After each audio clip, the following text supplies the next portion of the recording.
Je peux vous parler de mon cursus, je peux vous parler un peu des études en France, je peux vous parler de ce qu'est la psychiatrie. Je ne sais pas si ce que vous avez envie de savoir. J'ai aussi envie que vous me posiez des questions et que je puisse vous répondre et que ce soit plus interactif. Bu noktada da 2 hatta 3 sene sonra oğlumuz dünyaya geldi. Bir yandan çalışıyorum, bir yandan master yapıyorum, bir yandan hayat böyle baskılı hayat. Master'dan da mezun olduk.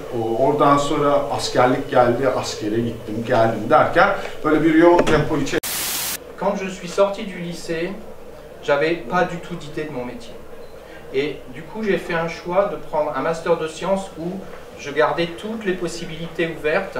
C'était les 2 premières années de l'université. Il y avait des mathématiques, vraiment avancées par rapport au niveau du lycée, de la physique, de la chimie, c'est-à-dire que toutes ces matières-là qui me plaisaient, en fait je les ai choisies parce que ça me plaisait tout simplement. Bence yemeklerin milletleri yok, yemeklerin coğrafyaları var. Yani bugün neden bir İskandinav mutfağında patlıcandan bahsedemiyorsak, genellikle işte deniz ürünlerinden bahsediyorsak, işte patatesten bahsediyorsak, coğrafi koşullardan dolayı. Bizim ülkemizdeki bu çeşitlilikten bahsederken işte Karadeniz'de niye patlıcandan bahsetmiyoruz mesela? Je m'appelle Michael Callot, j'ai 48 ans. Ça fait plus de 25 ans maintenant que je travaille pour Decathlon. Ça passe vite. En fait, j'ai fait une école de commerce à la base et des études de finance.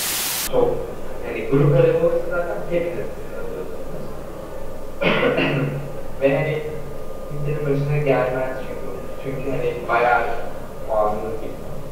Bunları işte iyi öğrenmiş olarak gelmenizi tavsiye ederim. Alors j'ai une formation d'actuaire comme je vous le disais, donc j'ai plutôt une formation mathématique et technique. Et dans ce cadre-là, l'approche logique c'est de dire on va les mettre à faire tout ce qui est la partie calcul.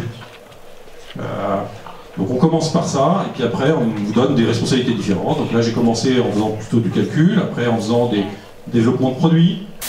Şu, ben bir ürün geliştirdim. Bu her şey olabilir. Yani bir mobilya yaptım, bir bina tasarladım. Aklınıza her ne gelirse. Ben bunu korumak istiyorum. Ama şeklen, yani kimse buna aynı görselde bir şey yapmasın. Taklit edilmesin. İstiyorsam yapacağım başvuru türü tasarım müracaatı. Je suis journaliste.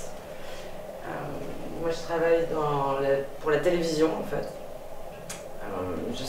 Alors, dans le journalisme, il y a plein de métiers différents. Moi, je fais plutôt du reportage et du documentaire pour la télévision, donc c'est des formats longs. J'ai fait du news, ce qu'on appelle du news. L'actualité, c'est ce qu'on voit aux journaux télévisés. Pendant longtemps, et puis depuis quelques années je travaille sur des histoires plus longues, soit c'est 30 minutes, 1 heure, 1 heure et demie. Size belki biraz değişik gelecek bir konudan bahsedebilirim. Sanki bir gazete haberi falan gibi görünüyor. Çünkü gazetelerimiz sürekli güzellik ve sağlıktan bahsediyorlar. Ama biraz daha farklı bir biçimde bahsettiğimi göreceksiniz. Önce çok kısa bir şekilde kim olduğumu söyleyeyim ben size. Benim ismim İnce User. Acıbadem Üniversitesi Sosyoloji bölümünden geliyorum. Editör olmak istiyorsanız Türkçeyi çok iyi kullanmanız ve edebiyat mezunu olmanız gerekiyor. Ben biraz pazarlama ve marketing tarafında olduğum için benim tarafımda edebiyat mezunu olmasanız da olur. İyi bir marketingçi olmanız gerekiyor. Sizin orada işte ne bileyim belgeleri aç, ondan sonra ne bileyim Word'u aç vesaire Excel aç dediğiniz komutlar ise politika olarak adlandırabileceğimiz nokta.